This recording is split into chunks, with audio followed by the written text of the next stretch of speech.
There you go. So thank you for coming to the Camp Support Team's final Campfire talk of the summer. It is the Spark Alive, how communities stay safe and connected in a year without Black Rock City. We have some amazing panelists for you today and quite a lot of ground to cover. So we're going to introduce the panelists. I'm Monday. I'm a member of the Camp Support Team and the Placement Team, where I have worked in both the 9 and 3 o'clock sectors. And I've been going to BRC since 2011 and spent 3 years as one of the camp leads for the Mystical Misfits theme camp. Hosting this event with me is the lovely Epiphany, who will introduce herself. I'm Epiphany. Hi. This is my 12th year with VW Bus Camp and my 3rd year helping to produce the Camp Symposium. I am a member of the Camp Network team that is putting on these Campfire talks, and I'm a geek for the transformational experiences and the people of Burning Man, which is why I do this, and I'm looking forward to our chats today. Awesome. So if we could actually have our panelists raise your hands so everybody can see you and maybe move you around on their screen like I'm about to do. Great. So we're actually going to start with Iris Yee. Iris first trekked to Black Rock City from New York City with the first Republic of Slacking in 2008, curious about that crazy thing in the desert. Fascinated by the people, the art, and the experiences they created during the scorching week, she vowed to return home and bring that sense of playa wonder wherever she lived. After moving to Beijing, she sought out other China-based burners and served as a welcoming presence for visitors while volunteering remotely for Media Mecca. As head of regional network, Iris facilitates connections between burners across the world and supports over 250 regional contacts who are volunteering to nurture Burning Man culture year-round in their local communities. Iris, you want to give us a big wave? Thanks for joining us. Next up, we have Glenna Aycock. Glenna has worked as a trauma tech at Barton Memorial Hospital in Lake Tahoe for 7 years. Beginning in 2010, she worked 3 years under Humboldt General at Burning Man and then decided to make the switch to ESD volunteer staff. She's volunteered for several years as a QRV responder and Thunderdome EMS. Glenna has trained PG&E staff in wilderness first aid response for the past 3 years and was recently hired as an EMS adjunct educator at Lake Tahoe Community College. Thanks for joining us, Glenna. I want to give a big wave to everybody. Yes, lovely. Then we have Hank.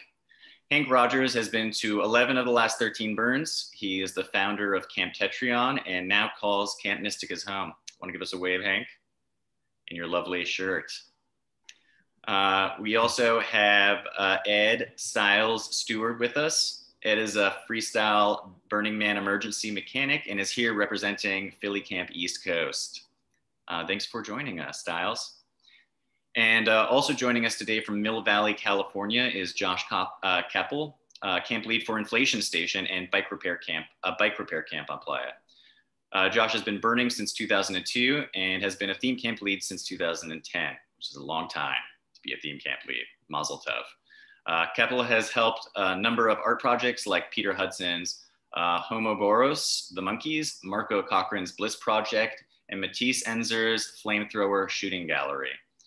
He also worked as a journalist covering the event from 2009 to 2014, but more recently has focused on theme camps with the village Mutant Machine Town in 2015 and the Bike Fix-It Camp Inflation Station in the years since. So thank you all of our panelists for joining us, and thank you all of our attendees for taking some time out of your, what I presume and hope is a beautiful day to spend it in front of a screen with us for 90 minutes. Now, before we jump into our topics, we wanted to start out with a question for everybody. So I'm actually going to launch this little poll and take a second to tell us, do you have alternate plans for Burn Week this year?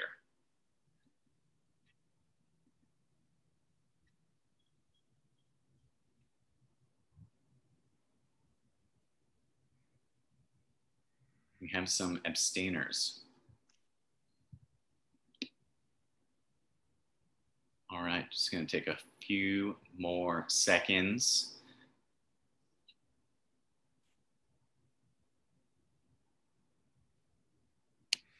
All right, so we have 7 of you, 58% of this group does have alternate plans for Burn Week this year, which is pretty amazing to me because I don't. One person who is not me, in addition to me, has no plans for Burn Week this year. And I see that 33% of the people here, don't have alternate plans yet. And I love that. I love that attitude. So thank you for taking part in that.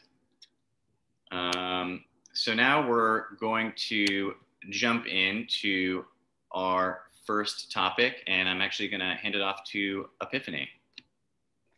Yeah, I'm pretty curious and eager to find out what are y'all up to this summer, and what have you been doing this year? How are your communities staying connected without an in-person burn? Who would like to go first? I'll call on you. Okay, Hank, thank you. Yeah, so I was in Hawaii just a couple of weeks ago, and on Oahu, I have a house on Oahu, and we were still restricted to 10 people, but I had a DJ and a bunch of burner friends over, and we set up a man on the edge of my my balcony, I guess, which overlooks Honolulu, which pretty much means that everyone in Honolulu could see a man up on the hill. And yeah, we did, we had a little burner party. So, but that's just about I mean, I know there's a lot of stuff going on, especially with mystics all over the place. Like there was something going on in LA, there's something going on in Costa Rica. There's a whole bunch of stuff going on. I'm just too busy to be able to take part in that stuff, but I'll have parties. Nice, thank you. Iris? Sure, thanks for sharing, Hank. I feel like my community is a global community, so I can share a little bit about what some communities outside of San Francisco Bay Area have been doing. And some of you might have heard about something called the Sacramento Spring Spark Drive-Through, which happened at a time when in-person gatherings are still very challenging. And it was essentially a drive-through where there are burner art and performances scattered throughout a site. And it drew in Sacramento Valley, and it drew 900 cars and 2,000 participants to have that sort of safe, socially distanced experience.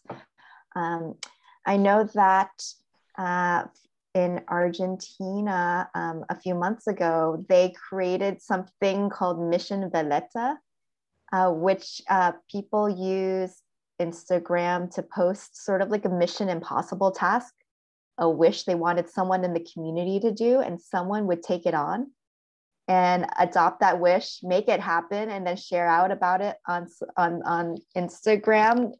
Also at a time when it was maybe a little challenging for people to get together physically. I know last March, and I think someone mentioned they're from Arizona here in the chat, but the Arizona Burners held an event, a 3-day event called Ignite, which is in a local art gallery with featuring burner art and performance and fire. And they had timed entry to be able to address safety protocols that were in place at that time, and the option to experience that event from home safely via live stream. So it's a mix of different things. Of course, also the in-person gatherings and places that can happen. I think I heard about in Austria, there was a burn. And I remember you might have seen this funny video of people from an Austrian burn greeting each other, not with a traditional hug, but with something called the butt hug. I suggest like Googling that. Maybe this is a COVID safe greeting that will not, last beyond the pandemic, but something to think about or Google later. Thank you for that mystery. I'm sure we'll all be following up or can't imagine. And thank you, Iris, for talking about the Sacramento event. I was at that event this year, but I wasn't able to make it last year. And it was quite an accomplishment that they were able to pull that off right as things were starting in the pandemic and provide a burner experience for so many people. Josh, did I see your hand?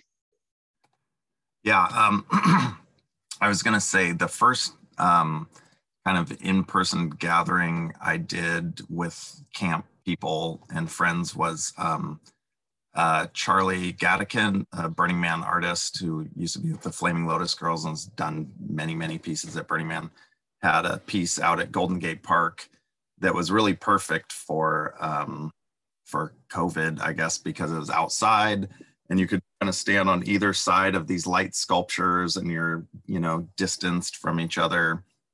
And so I sent out a thing and we ended up gathering out there, which was really fun and nice. And I was like, oh, wow, this actually feels close to, you know, it kind of felt like Burning Man, like you're at an art piece and there's friends there and you run into other friends. And, so that was kind of as we weren't really seeing people yet. And that was first starting. But I feel like now with people being vaccinated and stuff, it's easier and easier for us all to hang out here in the US at least. Yeah. Monday? Yeah, I actually had a question for Iris, which was, have you seen like internationally, because the COVID situation is so different from country to country, what kinds of things people are doing, you know, let's say, you know, in, I guess, Asia versus what they're doing in South America versus what is happening here in the United States?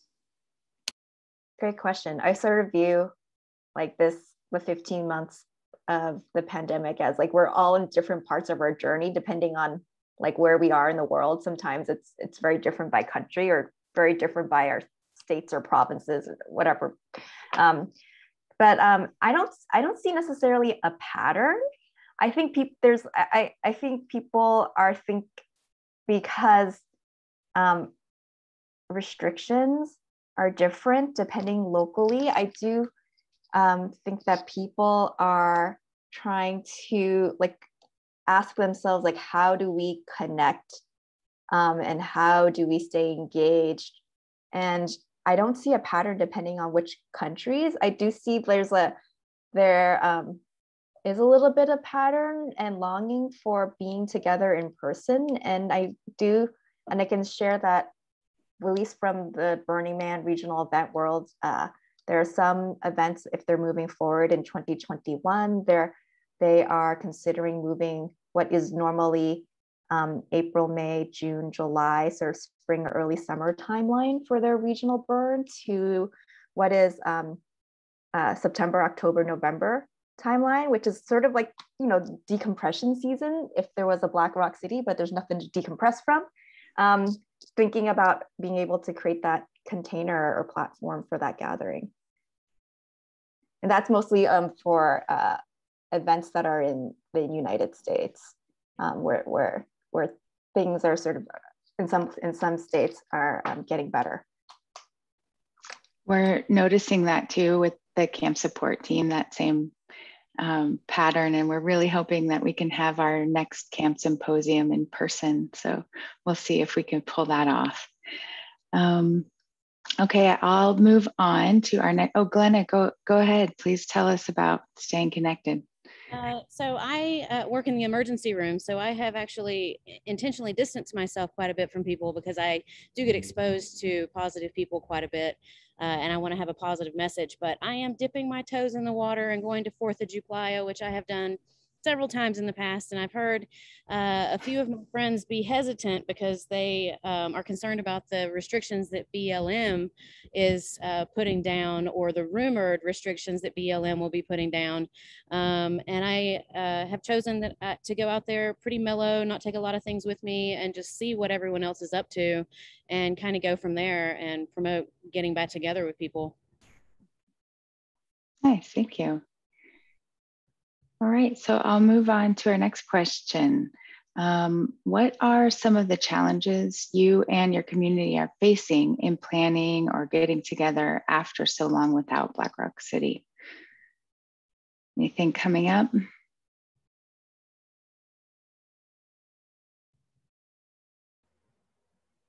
Monday? Oh, why don't we give it to Styles? Thank you. We are using the opportunity, the camp that I'm with is using the opportunity to reskin their very large art car and pick a different theme. So we have plenty of time to do that. So we actually met up in Reno, where the car is located, earlier on some months ago, and got a jump on that after doing some Zoom meetings and planning logistics for all of that. So that's involving most of the core team of leads with the camp. So we're looking forward to returning with a new, fresh theme that's, we have enough time to execute really well. And that's been a bit of a social thing because we all go out to Reno from San Francisco, and we make it a couple of days worth. So it's been a camp tradition that we have been able to maintain with just sort of checking out all of our stuff in the containers in the car and the stuff that's in the warehouse, make sure that everything is shipshape. And we've got an unofficial contingent from the camp that's going out to 4th of July. And there will be a different, possibly some overlap of people from the camp going out during the non-event time period. But they will not be trucking the art car out because that involves a tractor trailer and a lot of money. So that's how they're doing it. Nice. Yeah, thank you. Sure thing. Christian? Yeah, I have a question for Styles. Has anybody used the art car since Burning Man last time happened in 2019? Has it been sitting fallow, or have they found other uses for that art car in the meantime? So it has been sitting. Sometimes it would come out for the spring fling, which is a party that the host family that owns the camp throws. But that did not happen last year, nor this year. And so the car has been sitting. Part of my job is to make sure that when the car is laid up post-event, that it's stored properly so that it'll be turnkey next time it's used. And that's whether it's in 6 months, a year, or 2 years or longer. That's my day job, is handling large collections of vintage cars. So a lot of my customers' normal vehicles, about 200 vintage, mostly vintage Cadillacs, will sit for up to 2 years at a time between storage, and I have to keep everything ready to go turnkey. So that's what I do when I'm not on the playa. Nice, thank you. Sure thing. Monday? Yeah, I wanted to say, one of the challenges that my community has been facing is my theme camp kind of melted down in February of 2020. And then the pandemic happening really was a big obstacle to us sort of being able to heal that, because we were never able to gather together afterwards to sort of remember that we all like each other.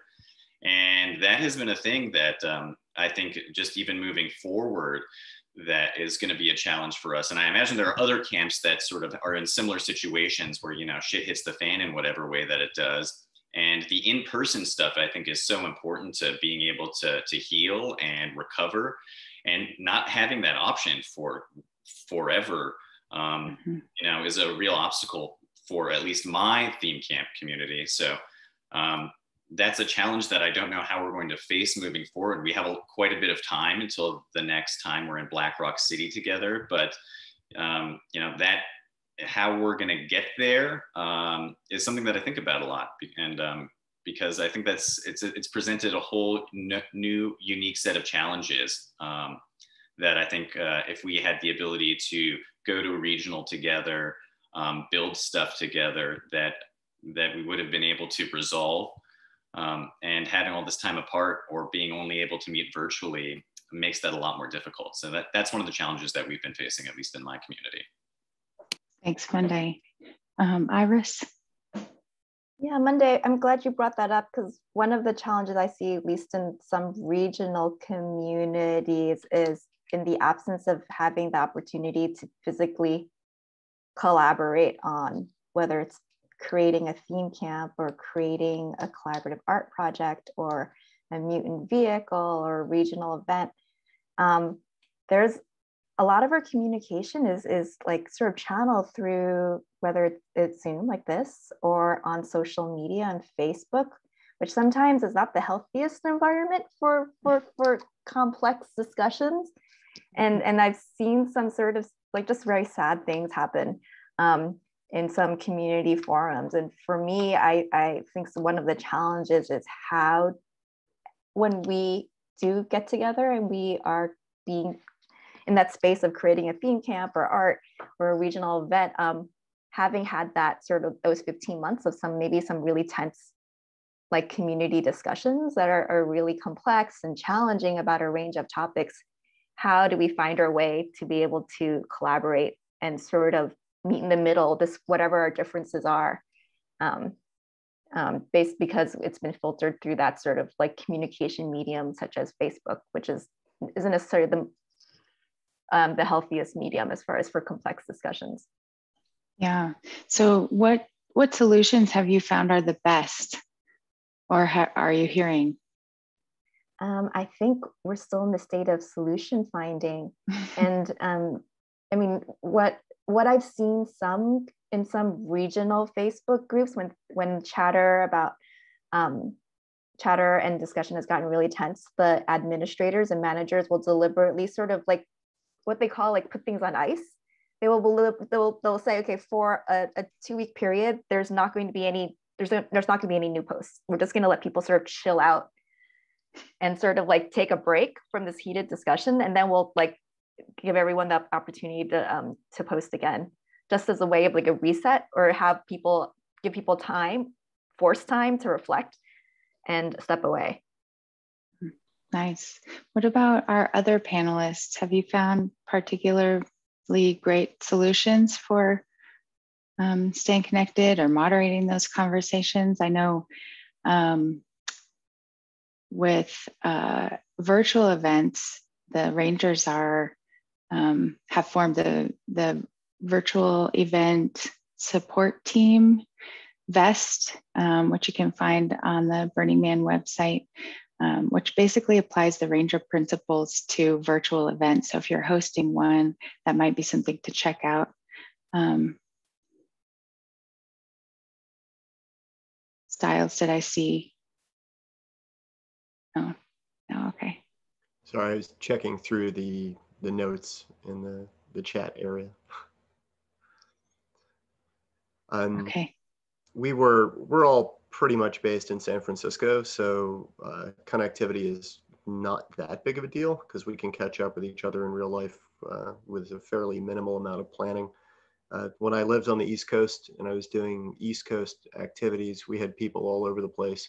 And so even during normal times, staying connected pre and post event was a little bit of a challenge, although having a Facebook group helped for that was private to the groups or to the camp. But there was definitely some issues of the kind that everyone is discussing with, if there were camp stuff that came up during the event and people had feelings and reactions and stuff needed to be resolved, particularly because a lot of people were involved with build, so they'd come early and a lot of us would leave late, so we were the first on and last off. And so as first on and last off in a large camp, particularly for the people who are last off, they tend to deal with everybody else who's leaving in a hurry, and may or may not pull their weight as far as cleaning up goes and fixing whatever situations they were involved in. So that would definitely be a challenge in a more far-flung camp, especially during times like these. And it's one of the real challenges of being a camp lead or a sub manager, somebody who's handling areas. So accountability is a big deal, and it's a challenge, for pandemic times. Yeah, and relating also to Monday's comment, I know when I had a in-person gathering with my camp, it was great, but we were socially distanced and unable to, give each other a hug. And so if anything did come up, it was, even though we could talk things through, there wasn't any way to close like we're normally used to, a conversation or a salutation. So working those things out is important for our leaders. I just want to remind our meeting participants, if you have a question or a comment, to please put it in the chat. And our chat moderator, Peta, will be able to get to those hopefully before the end of our time together. Did anyone else on our panel have a comment about staying connected or on our topic of community before we move on? And I know Monday has a poll for us as well. All right. Yeah, and I will launch this poll for everybody, which is on the subject of staying connected. Have you been connecting and communicating with your Burning Man community during the pandemic?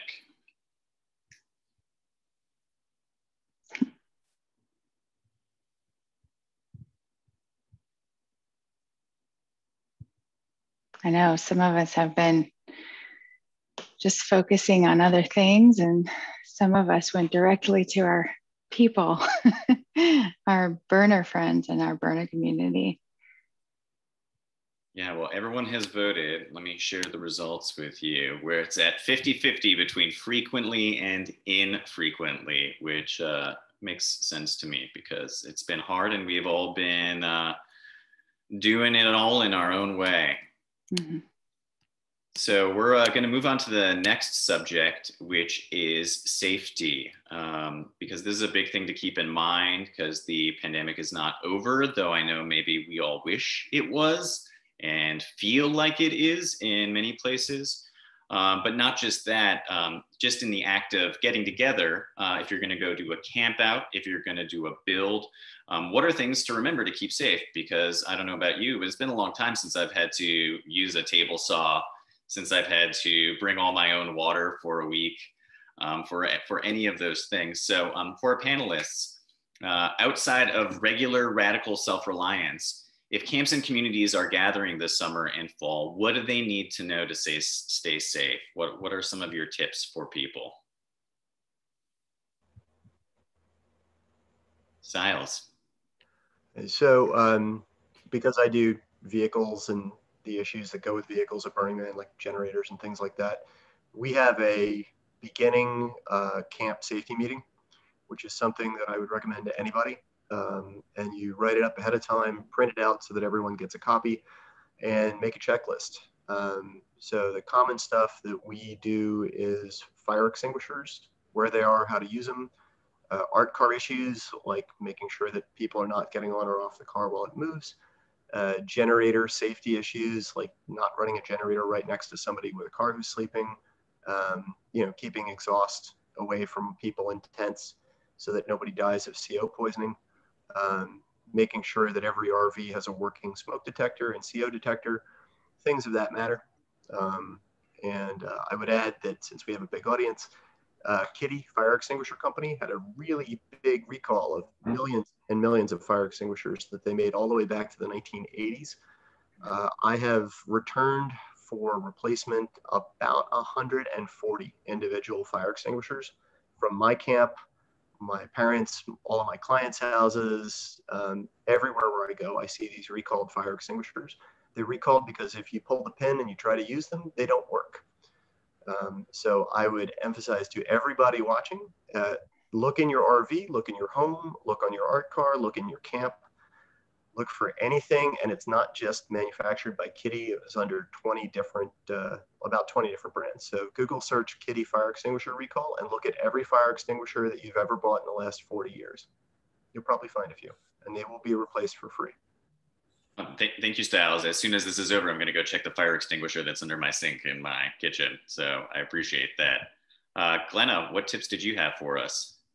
So mine are obviously a little bit more medically based, and I've been thinking about what I think is most important to share with people now that we start gathering again. And it's already come up a couple times today that it's hot outside. And when we all start to gather, and thinking about my previous years working at Burning Man, the first few days that I'm a responder, I see people that injure themselves building their camp, you know, tripping on rebar, cutting their hands with knives, things like that.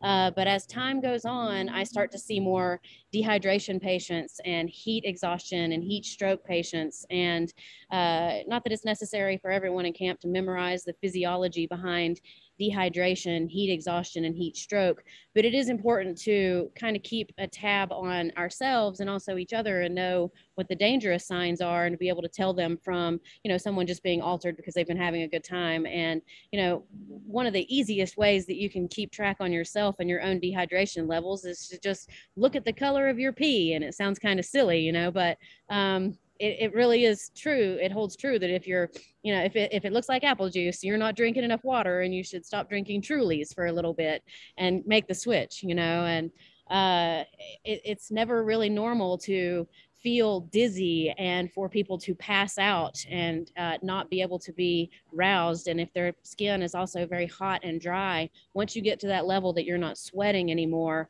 you're in real danger, because the electrolytes in your body and the potassium and the sodium and the things that run your heart and your kidneys and your brain are beginning to get out of whack. So just recognizing signs of heat stroke and heat exhaustion when it's 110, 115 degrees outside and people are partying a lot and not paying attention to their water consumption and their shade time and their downtime when they're relaxing their bodies and resting really comes into play.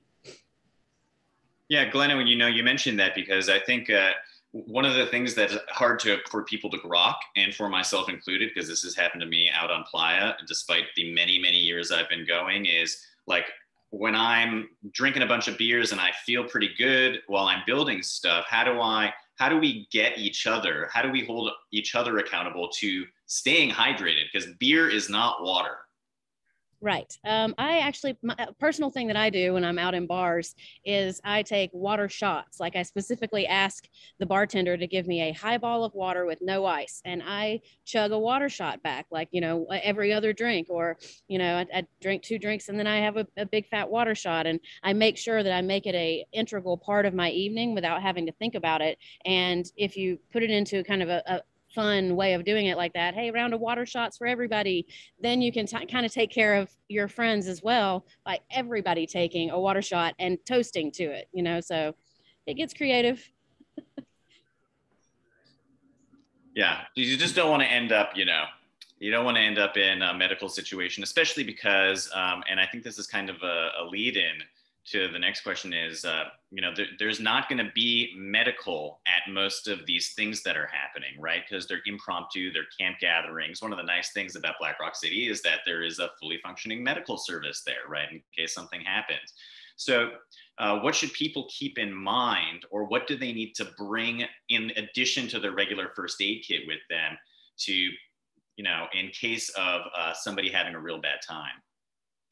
In my wilderness first aid class, I teach a lot of things that are just slightly above and beyond, you know, a regular first aid kit. And one of the things that a lot of people are not really aware of that is perfectly safe to do is tourniquet someone. So if you're out there and somebody really hurts themselves and it's bleeding profusely and direct pressure is not cutting it, it's absolutely fine to tourniquet someone and to have a tourniquet in your first aid kit. And that can, you know, stay in place for up to 6 hours while you get that person to a hospital. So that's one thing that I really have been trying to impress on my PG&E employees that mess with chainsaws and, you know, are out and about, people that build things, is that if it's gushing, don't hesitate to tourniquet that blood loss. Yeah, if it's gushing, I hope I'm not the person who has to deal with that. When it's sort of in that vein, I mean, oh yeah, Epiphany, go ahead.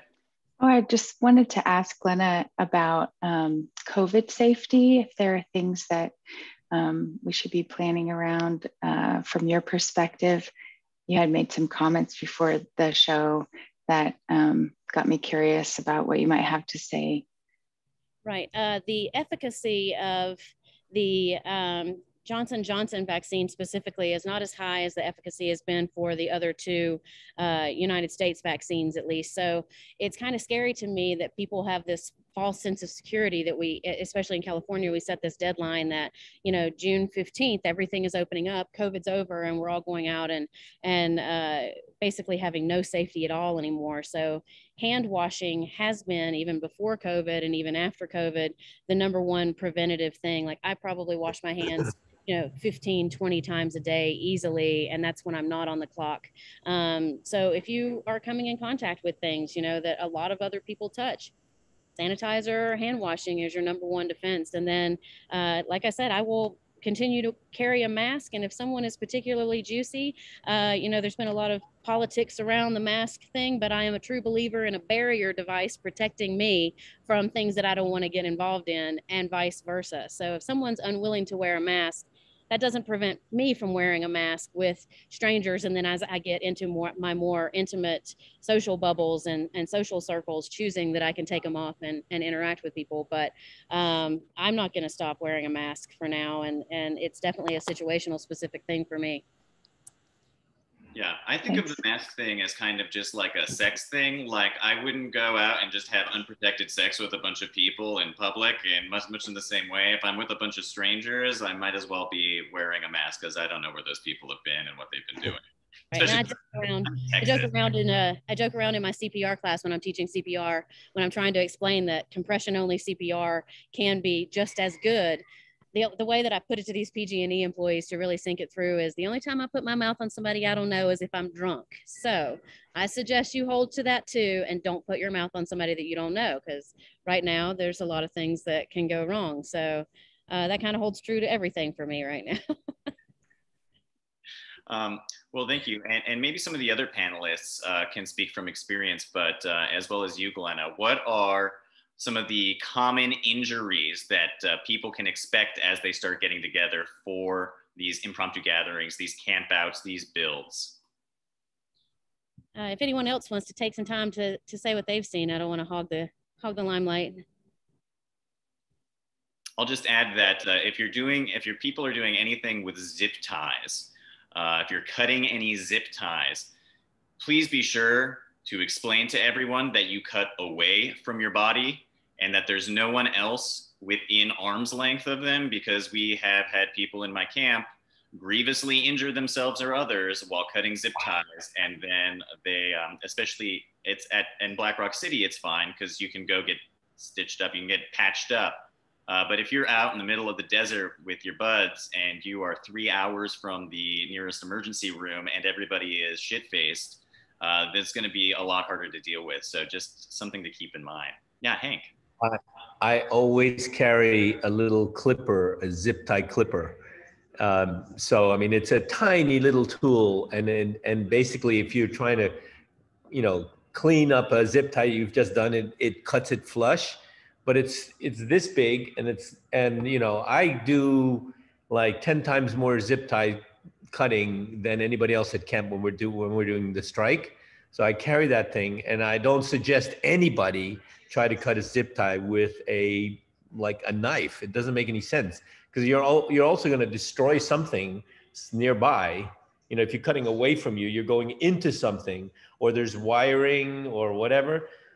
Get a little clipper. I'm just saying, I wouldn't do it any other way. And I would say that knives are probably the early on when people are building camp is the number one thing that causes injuries that I've seen. And then this probably isn't applicable to anybody on this Zoom call now, but just being aware of where you place your tent in relation to where people place their generators is always a nice thing to just be aware of. And you know, if you see someone's exhaust going right into somebody else's tent space, then it's time to mention it again and look out for each other. That and the heat stroke and dehydration are probably the top three things I see, because let's be honest, people are out there to have a good time and do hedonistic things, and someone being altered is not necessarily a medical emergency, even though sometimes we call out the medical staff to evaluate these people. Me personally, as a volunteer, I'm trying not to take you to the med tent if you're, you know, doing your thing and your vitals are normal and you can tell me the who, what, when, and where you are. I'm like, you know, I'm not far away. I can check up on you. Let me not take you somewhere more miserable than you are now. So just keeping in mind that, you know, people's presentations is not necessarily always a medical emergency, and to, you know, slow down a little bit and really evaluate whether you want to raise the bar on, sounding the whistle, I guess. Yeah, good to keep in mind. Iris. These are all great tips, especially the stuff about zip ties. I still have a scar on my lip when I totally rookie mistake removed the zip tie the other direction and taking down pavilion. But your question made me think about sort of other safety, thinking about sort of psychological and sort of mental health, because we've all gone through some sense, like collective experience in the pandemic, and some have maybe experienced more loss and during this time. And I was thinking about how to be conscious of that when we're in these burner adjacent gatherings, that when you're talking with someone, they might have gone through something that might not be clearly visible in your interactions, just to be very conscious of how you engage. I think there's a little bit of sort of, I hope, like for me, like an awareness in how I approach people in those gatherings. Yeah, that's great to keep in mind. Giving each other and ourselves a little bit of grace and understanding, since you don't know what people have been going through for what has been for many an extraordinarily difficult period of time, and for others has just been like kind of normal life, just inside without socialization. It's a real big spectrum of experiences that we've all had through all of this. So thank you for bringing that up. Epiphany. I was just going to add to that. I think we get a little bit euphoric in our idea of what the city is, and maybe forget that it is a city just like other cities, and things like domestic violence or sexual assault can also happen at these types of events. And where in the organized event, we have access to emergency mental health services or Green Dot Rangers or Zendo, a place to go. We may not have that in an event that we are organizing outside of Burning Man. So just something to think about. And I agree, we have been through a lot this year. And so coming together with the people that you've wanted to see in person all this time to be genuine, it might take a little bit of processing, and sometimes it takes a while to get to the celebration. Christian? Speaking of safety, I just wanted to mention the importance of food safety, especially at events where there's no ice for sale, and you're doing multiple day campouts, because one bit of food poisoning or bad stuff, and if you're drinking or something and you eat something that's not good, would just ruin it. And then you got to go get help and you're hours away, and nobody wants that. So, and especially with COVID stuff, is sharing food or sharing food containers is probably something that is not wise. So I think that's just stuff to think about for events this summer. Yeah, that's great. Epiphany. Yeah, we talked about drinking. We actually joked a little bit about it, but in my camp, in preparation for our in-person event, we talked in advance about that tendency for us to forget and get joyful. And if we're drinking or imbibing some way, how we would keep ourselves distant or be remembering that. So just having that conversation in advance was really helpful, because I had just been at another event where it hadn't happened and I didn't know what to do. And now there are a lot of different levels, right? Glenna talked about that. So it depends. And just knowing in advance helps a lot with consent. Yeah, and that's a great tip, especially if you're going to be going with a group of people that you know. If it's not one of these larger events where you're going to be running into strangers, just among your group, discussing what it is that you all feel safe doing and having an understanding of what your boundaries are going into it. Thanks for that, Epiphany. Did anyone else want to add anything to? Yeah, Hank. Yeah, so at Camp Mystic, when we're having our event, when we're having the burn, we have a small group of people who are camp counselors. And there's always a camp counselor on duty. And we discuss what to do under what circumstance. And there's always different, so we're actually prepared. It's not like we're trying to figure it out at the time. And, you know, there are silly things like if somebody's having a drug experience and they need to be taken out of camp because otherwise the entire camp will be searched, you know, that kind of thing. But you know, there's emotional things and all the other stuff that happens with people. So far, you know, we've been lucky. You know, most people just want somebody to hug them, that kind of stuff. But yeah, but we actually prepare just like it's a fire drill. We think about all this stuff.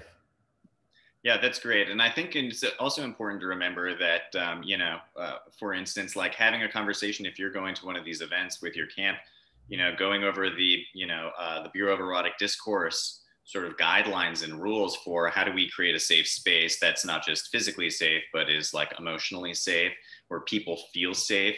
To me as a camp lead, that was always the biggest thing, is how do we create a space where people feel safe, especially since in Black Rock City, there's just so much stuff going on. It's sensory overload. But the same thing applies to the regionals, to a large camp out, to anything you're doing, is, you know, having that group of people that are there to sort of monitor the situation and make sure that everyone feels safe, because that's when you're going to have the best time. If you don't feel safe, you're not going to be enjoying yourself. All right, well, I think we're going to move on. I'm going to pass the baton back off to Epiphany because we want to talk a little bit about the 10 principles as we get together this summer. Yeah, so in that vein of radical inclusion, what are thoughts from our panelists about how we can make space for the burner curious without actually having the event this year? How can we keep providing experiences, maybe like Spark in Sacramento, or attracting and inviting and making it available?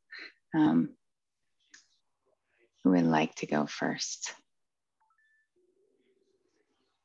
Monday? Yeah, this is just a thing. I've been thinking a lot about this because I just moved to a new city, and when I meet people, you know, I tell them about Burning Man and my involvement in it, and they're all very curious about it. And because there isn't the event happening this year, the big event, it's a lot harder for me to figure out what is the way that I can bring this person sort of into it, especially because things are only just starting up again here. So I am really curious as to what everyone else says, because I think there's part of it is like, you know, I can send you a bunch of links about the 10 principles, and I can send you photo galleries and videos. But to me, the best way to bring people sort of into the community is to literally bring them to fundraising events from camps, bring them to regional events, bring them to build days. And so without a lot of those things really happening in an official capacity, how do we really make that space for people? Yeah. Glenna, do you have some thoughts? I know one thing that I did was on the Burning Man Instagram page, I actually typed on one of their posts about the virtual burn that I was curious about donating tickets, and I chose a few people that responded directly to my comment and looked at their profiles and tried to decide if these were people that I would like to gift access to the virtual burn to. And I went ahead and Venmo'd them money, because I discovered that you cannot buy a ticket without it having all of your billing information and your home address and all that stuff on it. So I couldn't buy these people tickets directly to make sure that I was actually gifting what I intended. But you know, I thought it was definitely worth Venmoing them the money directly and telling them, you know, I'm inviting you to come and experience this, and it's on me, and I hope you enjoy it. And that's one way that I've found. Nice, thank you. That's inspiring.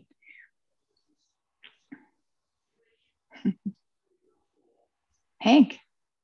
Yeah, so the picture in my background is what I did last year during the burn. We had two burn parties. One was the Mystic party night, and the other was the night of the burn. We had different groups of people.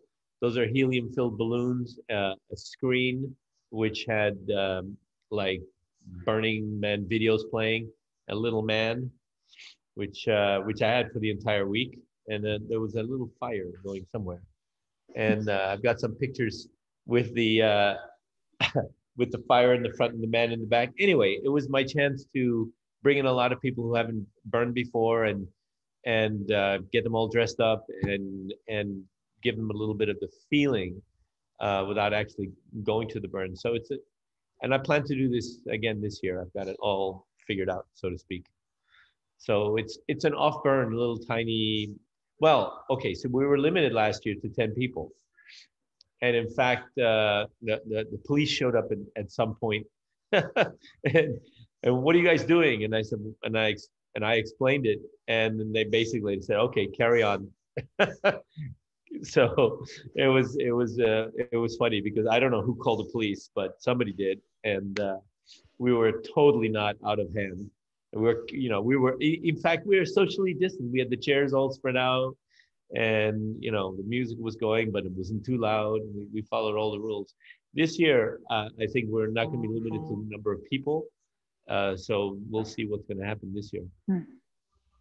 Nice. Christian. I just wanted to comment on the 10 principles point, and that I learned about the 10 principles years ago at Burning Man, and then I learned about what they're for and how to incorporate them into my life. And then I saw those 10 principles being incorporated in regionals when I started attending regionals. And it was a great thing to see the community embrace it at Burning Man, but also really embrace it at the regionals. And now with Burning Man postponed, I see things where people have never heard of MOOC before. Shift Pod gives away a MOOC bag with their tents, and people are like, what is this? So it's different talking about it than it is practicing it. And that's what's so important about the regionals, is that they practice the 10 principles truly, and everybody gets an idea of what it is to be community or non-commodified or to MOOC, and to create your own experience. So I think the regionals are super important. I'm excited for them to come back to practice the 10 principles. So it's gonna be fun when they start. Yeah, I'm looking forward to that too. Iris? Yeah, thanks for mentioning the regional events. It's definitely a great sort of way for burner curious who are perhaps can't make the journey to Black Rock City, whether it's pandemic cancellations or other reasons, to get a taste of that culture.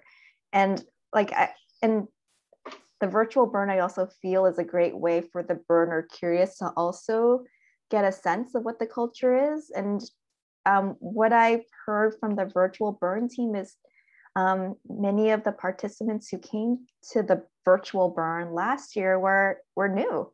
They had never been to Black Rock City ever. They've never been to a regional event ever. And this is their first sort of experience. So that was the way they were acculturated into Burning Man culture. And I think that's super interesting. And I love that you, Glenna, you shared that you gifted those tickets. Gosh, what an awesome way to share out. And also with the sort of part of the virtual burn, there's something that is going on during that time called Burn Week. It's a global live stream where that team who's producing the global live streams, inviting burners around the world to come share content that they really want to share on their during virtual burn week, whether it's them talking about their local communities or their theme camp, or or if they have an art project that they're building, like a temple locally, and they wanted to share that experience. That's also another way to be able to share that sort of like in-person experience of getting together to create something, and also share it around the world. Yeah, I didn't take the week off for Burn Week last year, and I had to work, and I was so sorry because there were so many exciting things happening just in the virtual world that I wished I had been able to take part in more of that. Josh, did I see your hand? No, but Oh, the virtual burn from last year, I was the same. I worked that week, but I work from 3 a.m. to noon. And I ended up buying like a VR headset a few days before because Will Chase was telling me, he's like, it's actually pretty fun when they were doing the pre-event testing and stuff.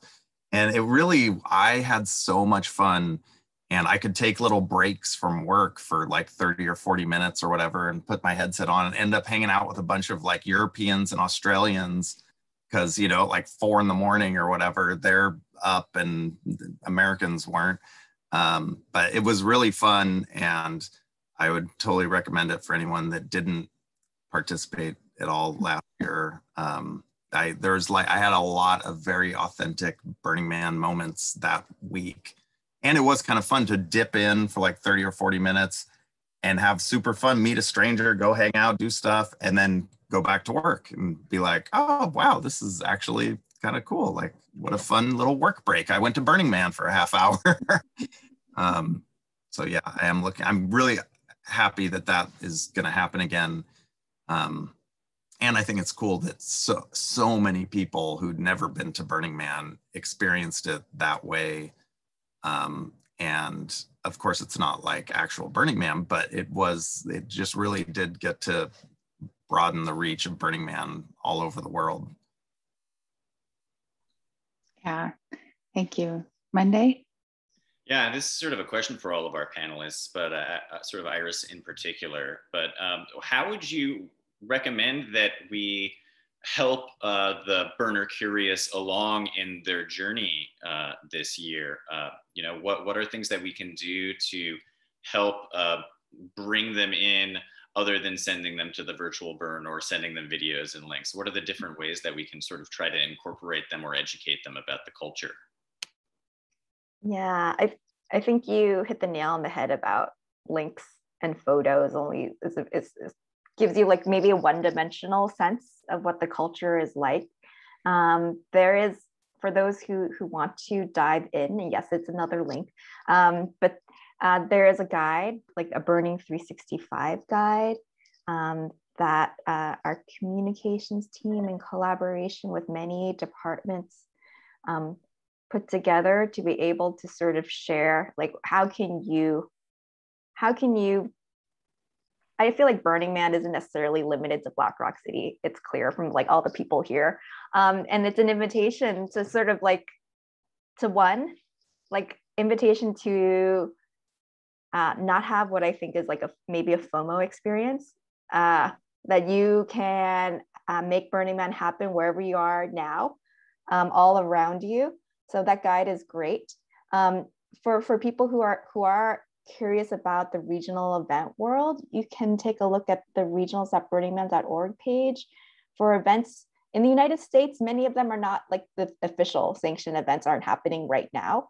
But they, like as mentioned earlier, some of them are moving to what would be the October, November timeframe, the traditional decompression season.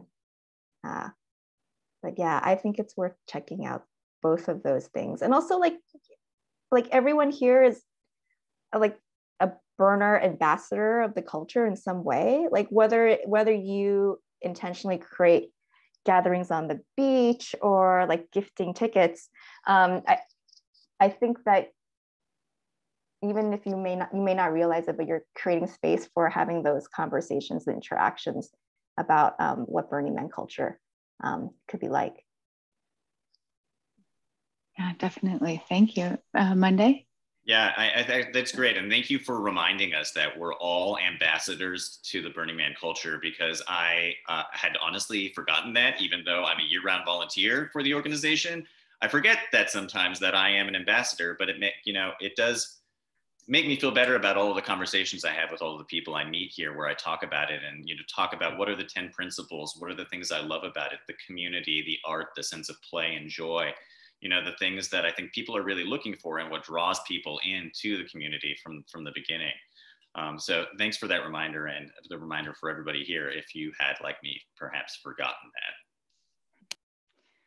that. Yeah, well, let's talk about some specifics or ideas about some of those things. I know, for example, there's a group focused on helping camps do the Great Give Back and find service projects around Pyramid Lake and for the Paiute tribe this year, which could be something that would work to help your camp stay connected and participate in giving. I know my camp last year, some members set up our spa and bar on Catalina Island and just had Burning Man right there. And I think it was Halcyon, was giving ice cream to his neighbors from Pink Heart. So what are some of the things from our panelists that are ways that camps and communities are upholding the 10 principles this summer and autumn?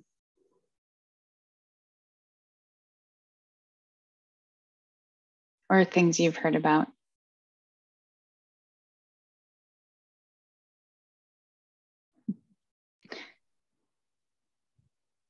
Monday?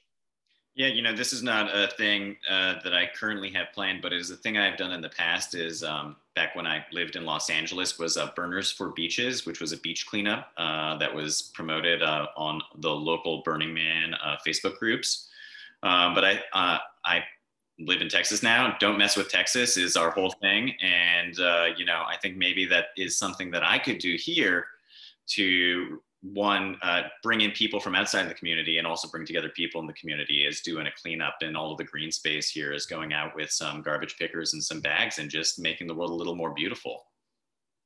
Yeah, nice. That's a great idea.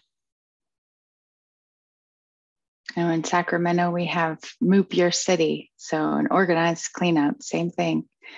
Love to see that. And it's an easy way to connect and you know who you're going to be with out there mooping your city. Monday. Yeah, and I guess this is actually kind of a question for everybody here, which is about gifting in particular, because to me, that is like one of the most precious of the principles and is the thing that I think is in most abundance in Black Rock City.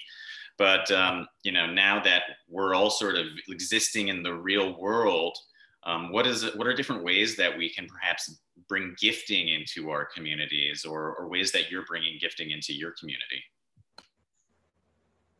Stiles? So on a camp-wide basis, I'm not sure, but on an individual basis, we can all bring our skill set to people who need it when they need it. How that is individually is kind of up to you, but as a mechanic who lives in San Francisco, we supported the other thing that you can do is get involved with your local neighborhood group, go to some meetings and see what is on the plate for them for assisting those who are in need in their community. Our pet project with the Cayuga Improvement Association was to help get a neighborhood vehicle triage center brought in on land that was going to be city-owned land that was going to be a all affordable housing project. But in the meantime, before that, they had about a year and they made that parking lot over by Balboa Park into a vehicle triage center for people who are living in their vehicles, whether they were RVs or vans or such. So we got involved with that, spoke with our local community stakeholders, including our police lieutenant, our supervisor, a bunch of other people in the neighborhood, and we got to help make that happen. When it was successful, it is now gone. It was extended for 4 months due to the pandemic. But personally, towards the end of that, I went in and volunteered to look at a bunch of vehicles that were in there that they're all pretty banged up, and we wanted to make sure that they were safe to be driven out under their own power. Many of them were not. So we helped connect them. Once I had a checklist that I gave to each one of the people who owned one of those, we connected them with city services that would help them get their vehicles either repaired or replaced because they all had, very low income for the area. So stuff like that. So you can do more involved things like that, or you can do less involved things like just whenever you're walking around the neighborhood or wherever you are, pick up some litter and toss it in the right place. Because I took a run to Texas actually to get a vintage Cadillac earlier this year. And I had some time while the paperwork was processing with the local DMV. So I about halfway filled up the back of my pickup truck with roadside garbage and litter and recycling. And when I got it back to San Francisco, I filled my bin up with it. So nice. Wow. Nice way to usefully spend some time. Mm-hmm. Thank you for talking about your efforts. It's really inspiring.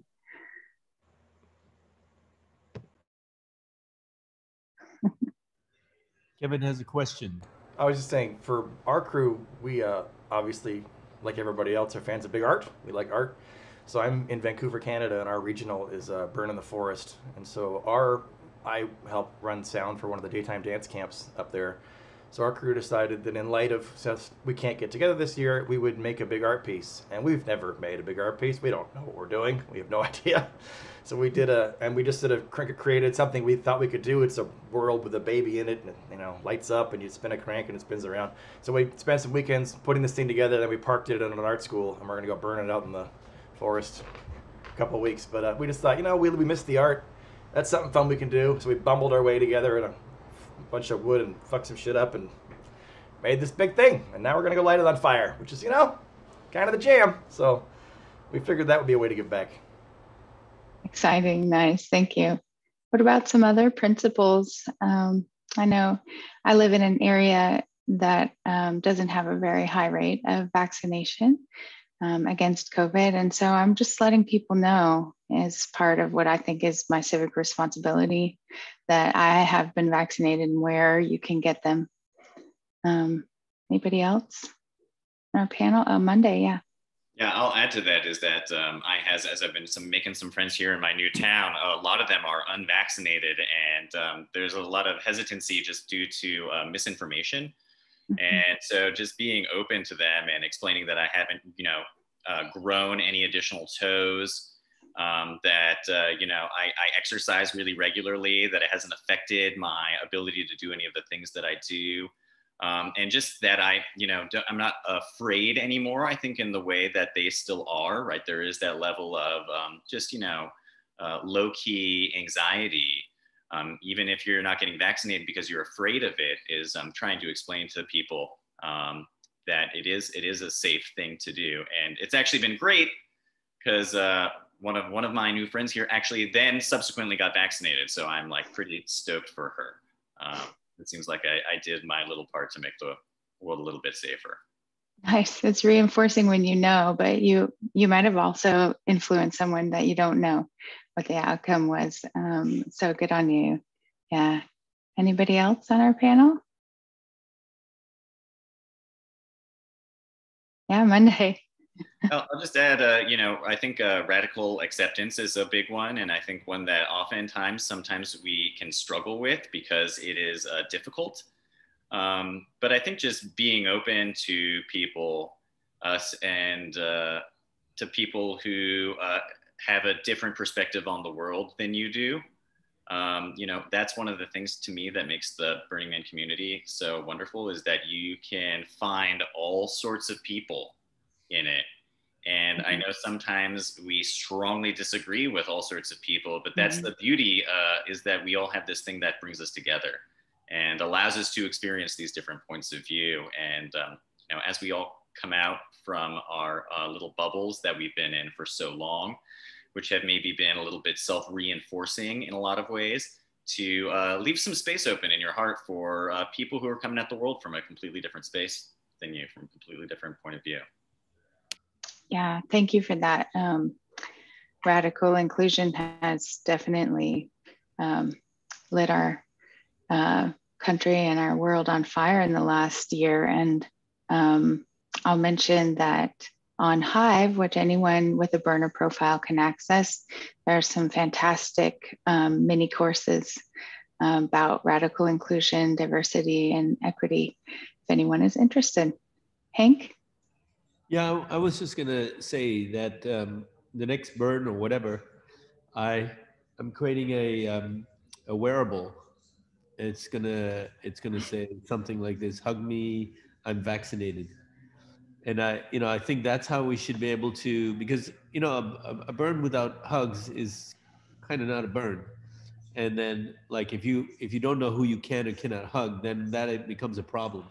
So if everybody, well, I mean, it's sort of like AIDS. You kind of have to just be honest about it. You can't like wear one and hug people if you're not vaccinated. But I think everybody would feel a lot safer. And all the parties that I've had so far, it's only for vaccinated people. So put some pressure on the people who don't want to vaccinate by saying, so sorry. I have some for my camp, cancer survivors, and they have to be ultra careful. They can't get COVID even, it's just too much of a risk. So I'm just saying vaccinated people only for parties. Yeah, that makes sense. I've seen other events doing that as well. Christian? Yeah, I think Hank brought up a great point, is what the future may look like for regionals and the big event. Is it going to be vaccinated only through the gate? Is it going to be, is that ethical to separate like that, to discriminate, basically, right? So we don't know what the future is going to hold for events, basically, and how they're going to look. So it's going to be a dynamic change, right? So something like a way to identify if I hug somebody could be very valid, right? If you're looking for a hug versus just asking every person or something like that. So the future is going to be very interesting coming up, and I'm excited about what's to come. We'll see. Thank you. All right. Well, Styles, please. Love to hear from you. Regarding what Christian was saying, I'm looking at tickets to an event that's going on over on the East Coast in September, a non-burner event.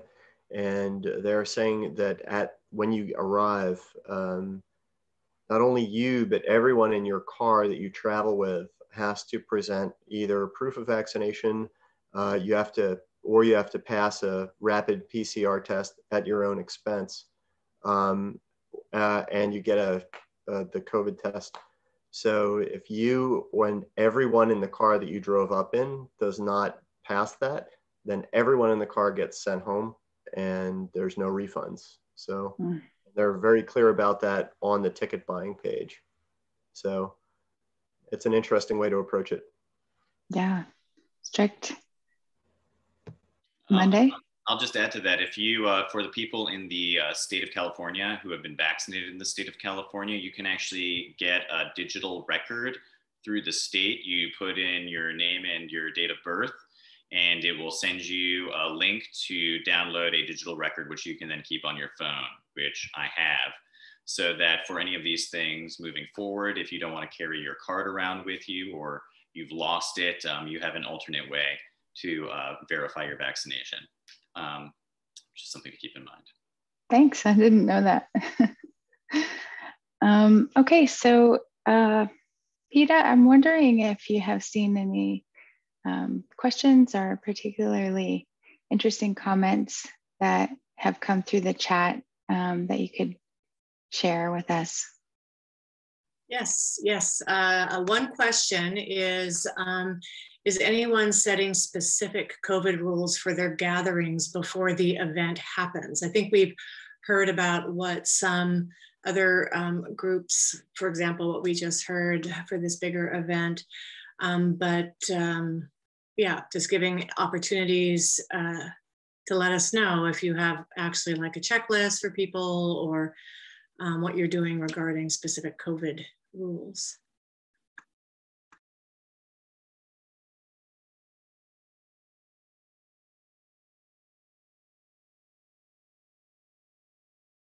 Oh, Josh, I think I saw you talking, but you're, oh, okay. I was just saying, no, I don't think so, not really.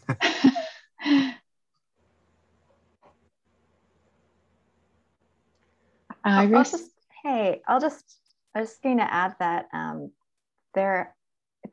this didn't come from the theme camp world, but there have been regional burns that have put in place COVID guidelines, and they've had their regional burn. Like Kiwi burn happened in January, and they had a very extensive like COVID related protocol. Like we're having this event. If I think like New Zealand as a country was below an orange, like they have a color code system like orange threat level. If it goes beyond this, then we're canceling. And luckily they didn't, and they developed a very extensive protocol about how to make their event safe. And I think I don't think it included vaccines at the time. But we have a video recording of their presentation of how they created a safe container, or at least a welcoming safe container for that event. That will be ready, I think, finished editing in July. I'll make sure we'll get cross-posted on YouTube if people are curious. Yeah, great. Wow, thank you. Thanks for dropping that link into the chat, Peta. Yeah, very interesting. And there were no other questions other than that. And thank you. Comments are just kind of, supporting, giving some different ideas, but yeah, that's about it that I have to share from the chat. Okay, thank you. Yeah, Styles? So I was thinking that perhaps one of the reasons why people didn't have a lot of answers for that question is that, at least for my camp, to the best of my knowledge, everyone is fully vaccinated and couldn't wait to get fully vaccinated. So that's kind of a moot point. But is that for asking the other panelists, is that generally the situation with all of your people in your camps, that they're all fully vaccinated or intend to be fully vaccinated before they come out to whatever the next event is? Josh? I think so. I haven't even really asked because I just assume everyone's, I couldn't wait to get vaccinated. And, yeah. But yeah, I rented a movie theater to watch a movie, with some friends. And I definitely was like, everyone has to be fully vaccinated. And I think that is, something that would be, if we were going to camp together this year, I would definitely be like, hey, everyone's vaccinated, right? And yeah, pretty much most of the things I've been doing, it's been only for people who are fully vaccinated. Yeah. And thankfully around here, I mean, my county is like 90% or something. So it's very easy.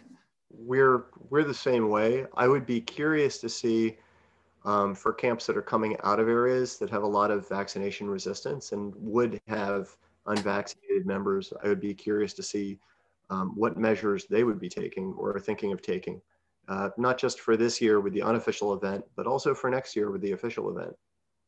It's a little early for that, but it would be an interesting thing to hear what they had to say. Mm-hmm. Monday? Yeah, and because I have actually experienced some really good friends of mine who I have been going camping with, who are very resistant to getting vaccinated. Mm-hmm. And so I would just encourage everyone, if there are people like that in your life, to just be gentle with them, because just psychologically speaking, if you're really insistent and about stuff to people and you treat them like idiots, that they're just going to dig in their heels more. I think it's more about, as to what Epiphany said earlier, about demonstrating the benefits of being vaccinated, and that there are essentially no risks to it, or extremely minimal. I think, you're more likely to be struck by lightning or eaten by a shark, for instance. I mean, I don't swim in the ocean because of my fear of sharks, but, maybe that's not a great example, but just to be gentle with people, because everyone is coming again. I can't remember who made this point earlier. I think it was Iris. We're all coming at this point in our lives from very different places. And so, even though it may seem completely illogical to you that someone's not getting vaccinated, to try to understand that they're making the best choice for themselves with the information that they have, and all you can really do is be there to support them and help hold their hand and hopefully get them to a place where they'll get there. Yeah, and even though we have Burning Man in common, we actually do come from a fairly diverse set of thoughts and beliefs and worldviews. Yeah. Okay, anybody else? All right, well, I think that wraps things up for us. The Campfire Talks will be back in the fall. Yeah, thank you all for joining us today. And thank you so much to our panelists for your time and input. It's been very interesting, and it's nice to connect with the burner community in this way. Yeah, thank you, everybody. Yeah, Christian. Will this campfire talk be available in the future along with the other campfire talks through Burning Man website or something? Yeah, by request at Camp Support, please just let us know you'd like to see it or hear it again, and we can send it to you. PETA? And we're also looking to actually be able to post them in the near future on one of the pages so that you don't have to make that request. It just takes a little bit of time right now to get those up somewhere. So to be TBD.